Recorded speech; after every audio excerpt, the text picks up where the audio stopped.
Hi, it's Guy here from GK Coaching, another one of our short little videos. Today I want to talk about transitions, or the fourth disciplines it's sometimes known as. This is an area where if you practice them, you can make up a lot of time compared to some of your competitors. And the real secret to transitions is to be organised way before the race day. So that means planning it out, deciding how you're going to set up your bike, how you're going to set up your run shoes, your bike shoes, what nutrition you're going to need on the race, and have all that prepared, ready before you start getting ready to go down to your race. So for me, I have a race bag, which I use for race days only. You can buy these transition bags from various manufacturers. I've got one that I use which is from Speedo. Basically in there I can put my bike shoes, my run shoes, any equipment that I want for race day, and I know that it's packed prior to race day, so all I need to do is just check it over and pick it up. When I'm preparing for a race I always have a list, so I go down through my checklist just to make sure that everything that I think I need for that race is on that list. If it's on the list it goes in my bag, and my bag's ready, and I can get that ready 3-4 days, a week or so before the race, so that I know that I haven't got to start rushing around the day before the race thinking about that. My kit is ready and prepared. So this is the bag that I use. It's purposely built by Speedo a few years ago so that I can carry all my kit. It opens up really wide. It's empty at the moment.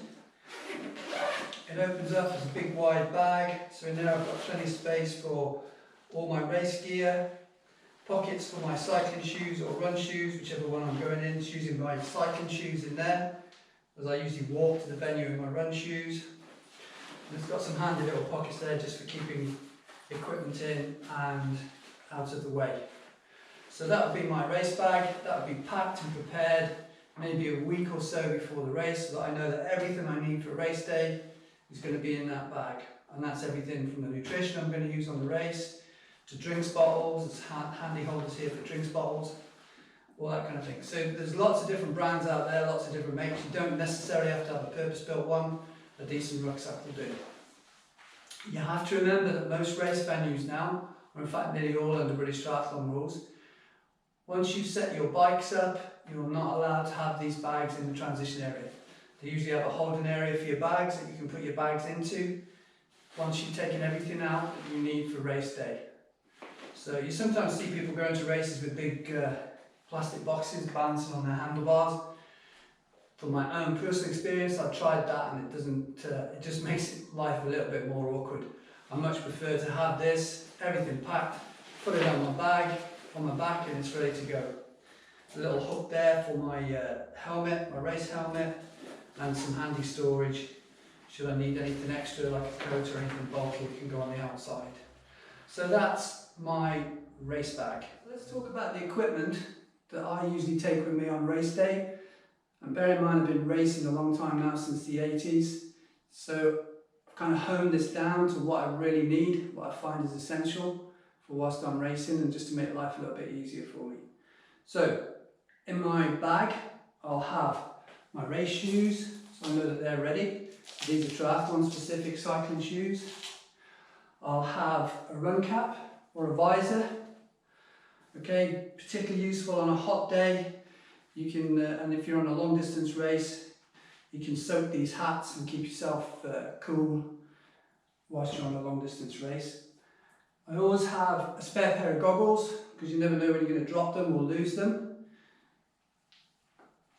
If it's an open water venue and I know that I'm going to be putting my wetsuit on, I always have a spare pair of running gloves in my bag so that I can pull my wetsuit on quite quickly without any snags and tears in my wetsuit. So I know that it's another thing just to aid my preparation a little bit quicker. Obviously my run shoes, if I was not wearing the particular race shoes down to the venue, then my run shoes would be in there so I can unpack them on race day. For me, when I do a triathlon, I always have speed laces fitted into my shoes, so it just makes life a little bit easier. So I'm not faffing around trying to do up laces, and when I'm on the run I don't get the problem of a lace coming undone whilst I'm running, particularly for sprint races when every second counts really. So we go from there. Any nutrition that you're going to take on race day that you think you're going to need for the race day, so you have your nutrition in there. On long distance races there's going to be feed stations on the course, and you can carry equipment on your bike. So if I had my bike set up for a long distance race, I would have a drinks bottle on there, some cages at the back with a spare drinks bottle, and a box on the top to carry my gels and things. For sprint distance races I usually leave the gel here in transition, and I just pop it up under the leg of my shorts before I start out running, so I know that I've got a gel on board should I need it on the run. I always have a spare swim hat in my bag. Reason for this being is that I wear this underneath the official race cap. So I put this on, then I put my goggles on, then I put my official race cap over the top of my goggles. That way if it's a mass start, there's no chance of my goggles being knocked off, or less chance of my goggles being knocked off. So I always have a spare cap in there. If it's a cold day, sometimes you might need 2 caps anyway. Okay. My hydration, I have my hydration in there should I need it if it's not already fixed on the bike. For a sprint distance I usually have a bottle here, I leave it here, I'll have a quick sip before I go out on the bike, and I'll have another sip before I go out on the run, so that I'm just making sure I'm just keeping myself hydrated there. Race belts, so instead of faffing around with drawing pins, things like that, get yourself a race belt. Okay, the rules are that when you're on the bike the number is displayed at the back. When you're on the run, the number is displayed at the front, so you can attach a number to your race belt. To facilitate putting the numbers easily onto my race belt, I have a single hole punch. I just line that up with my belt. So I line that up with my belt, punch the hole in the race number, and just affix it to my belt. Just saves any messing around with pins and things like that. It's quick, efficient, and a great way of just putting your numbers on. Another tip is I always have a spare race belt, because when you go to the races you get issued with more than one number, and I found out to my cost a couple of years ago when I was competing in an event. I had my numbers on underneath my wetsuit, and somehow when I came out of the water I lost my numbers, so the marshals were not letting me go out on the bike course till I'd replaced my numbers. So if I've got a spare number sitting there ready on my transition towel, it doesn't matter if I don't use it, it was there, I could have just picked it up and bolted it on. So I always have a spare race belt set up just in case that I lose it or I have some mishap before I need to go out on the bike. For sprint distance races, I always have some talcum powder. So I sprinkle a little bit of this on my towel just to make sure that my towel can sweep up any excess moisture from my feet before I put them in my shoes. I also pop a little bit just inside my cycling shoes, just so that, again, that dries up any moisture whilst I'm going in there. A triathlon specific shoe's got a lot of vents on it anyway, so your feet will dry out quite quickly inside the shoe. I always have a bottle of baby oil handy inside my bag. The reason I have the baby oil is I can just put a little bit on my calves, and it just aids the wetsuit slipping off really quickly when I come out through transition. So a little bit on my forearms, a little bit on my calves. I also have some body glide, so I can just put a little bit of body glide or the baby oil if I haven't got the body glide just around my neck, just to stop the suit from rubbing on my neck a little bit. So that's the kind of equipment that I would have in my bag. That's all pre-packed, ready to go before I think about even setting off for the race venue. Okay, so we've touched on a little bit about the equipment that you're likely to have in your bag. Now what I'd like to talk about is the venue.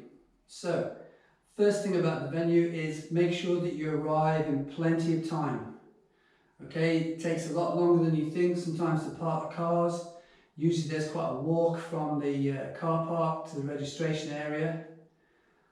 It takes longer to register than you think. So just give yourself plenty of time.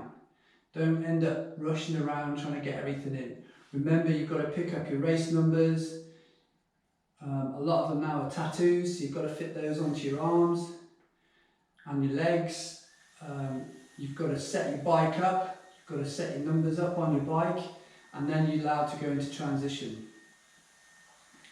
So give yourself plenty of time, make sure you arrive at the venue nice and early. You've got your bag already, you can just put it on your back, take your bike out of the car or off the back of your car, go to the venue, sign in, then start thinking about prepping the bike up, putting the race numbers on, putting your own numbers on, getting your race belt set up.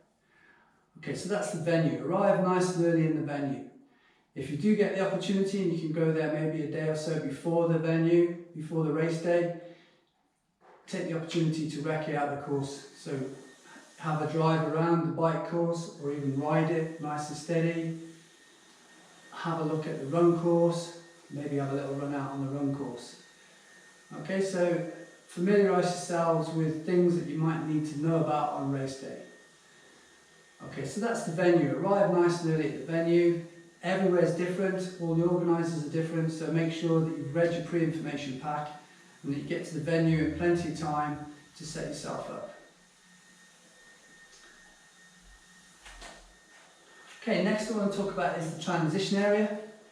So normally you would have some scaffolding here, your bikes would be hooked on the scaffolding, facing outwards, hooked on by the saddles, and this will be your preparation area. You'll have a small area towards the front of your bike where you can fit your towel. I always like to pick a nice bright towel just so it gives me a little bit more recognition. The towel's normally placed here at the front wheel of your bike. That's so that you can run in, dry your feet as you're getting everything else ready. So if mine was here at the front of my bike, I can run in at the same time. I can go for my number belt, which I've got ready inside my helmet. Pull my number belt on whilst I'm still drying my feet. Make sure the number's at the back. Then I can think about putting my helmet on. Okay, remember rules of the race are that you're not allowed to touch your bike until you've got your helmet on and fastened up. So it's important you go through this routine. So I have this little routine which I practice. I set my numbers up inside my helmet. My helmet's resting on my bike. I know I can come straight in, pick my numbers up, clip them on. That's a second gone. Helmet on. Then I can go from there. And I've dried my feet on the towel as I'm going along. Once I've got my helmet on and my numbers on and I'm ready to go, then I can think about picking the bike up off the racking and running to the exit point of the transition. Because remember, you're not allowed to ride your bikes in the transition, so you've got to run to the exit point of the transition. Okay, so once you've got all that ready, practice it, get it all ready so that you know what you're going to do when you arrive here. Once you've got your bike all set up, what I like to do then is just take a few minutes, have a look around, look for some geographical point on this transition area that's going to enable me to locate my bike nice and easy. Remember, there could be tiers of these rackings and you need to locate which one yours is in. On the bigger races, they put a big letter from the alphabet, so you could be in row A and that you know I'm halfway down row A on the right hand side. So think about things like that, think about getting yourself ready to think about where am I going to be going when I come out of the water. Have a walk around the transition area. Familiarise yourself with where is the entry point from the swim. So where am I going to be coming from to the swim to get to this bike zone? Where is my exit point from the bike? So where have I got to run to the mount line to get out onto the road on my bike? And where is my entry point back in to the transition zone when I come off the bike? Because sometimes they're different. So you come back into your transition zone, remember where your bike's racked, rack your bike, think about your running shoes. Then look for the run exit, because sometimes the run exits are completely different to the bike exit. So you might come in from the front on the bike entry, and you might be running out the back of the transition on the run exit. So just have a walk around, familiarise yourself with the layout of the transition, where you're likely to need to go. Because remember, on race day, there's going to be a lot of people milling around in there on their bikes, pushing bikes out, struggling to get kit on and off. getting themselves ready. They're just worrying about themselves, so they're not worried about you, and they won't, if they bump into you, they're not doing it on purpose, but it's just something that happens on race day. If you're prepared, you can minimise the risk of things going wrong for you. So again, make sure that you're all ready. Obviously my bike's set up there with the tri-bars on, with the skis on the front, so it's quite handy for me to put my helmet on there. Just beware on a windy day, all this kit can be blown around. Another thing to remember is if you're not nice and neat and tidy in this transition area, the race marshals will move stuff around. If your bike's racked in the wrong place, they will put it in the right place. So it's up to you to make sure that your number corresponds with the number on your bike and the number on your racking point. If in doubt, there's plenty of race officials around in transition, ask one of them. BTF officials are easily recognisable, they wear a uniform so that you can point them out amongst everybody else that's in the transition area. If you're riding a bike on conventional handlebars, you've got a couple of choices. You can have your helmet ready with the number inside again. So you can have your helmet ready, the number can still be inside exactly the same.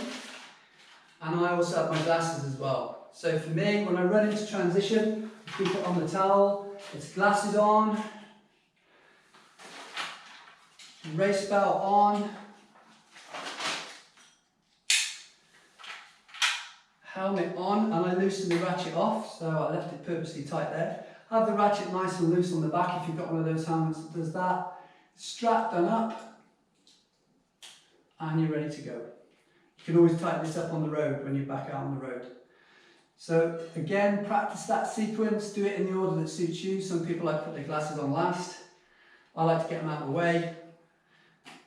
Then I do my number belt, then my helmet, because I know that's the order that I set them up in.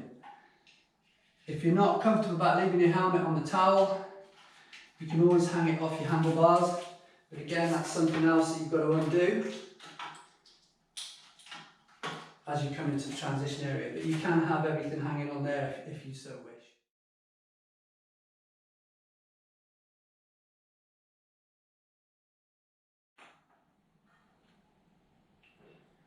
So that's setting up your transition. If it's raining on the day and you've got your run shoes there, nothing worse than putting soggy run shoes on even. So if I know that the weather's going to be inclement, you can turn them upside down, so it's the soles that are facing upwards on your towel, and you can tuck them in just underneath your towel there, because remember those shoes are going to be there the whole time that you're out on the bike.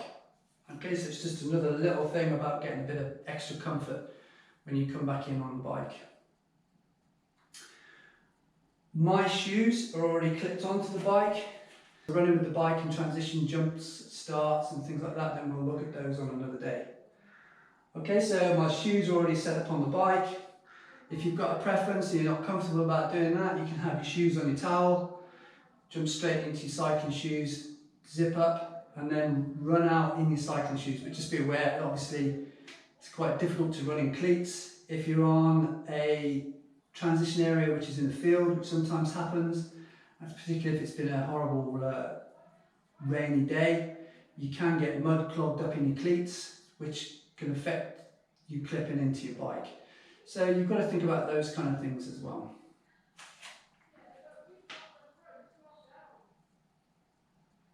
Okay, last thing I want to talk about is open water venues. Okay, particularly important. So once you've got your transition set up, you've had a little walk through the transition, you know where the entry and the exit points are, make your way to the start of the swim. Okay, stand there at the start of the swim and have a look out on the swim course. Have a look for some notable features that are maybe in line with the buoys. So you can see the course, you know where the course is. So rather than whilst you're swimming, trying to focus on the buoy, look for something bigger geographically that you can focus on. So for instance, it could be a large set of trees on the far bank, which is in line with that buoy. It just gives you a little bit extra to aim for, rather than searching around for that buoy when you're swimming in amongst a lot of other swimmers. So familiarise yourself with the swim course, have a look, are there any big geographical points that will aid my sighting whilst I'm out on the swim.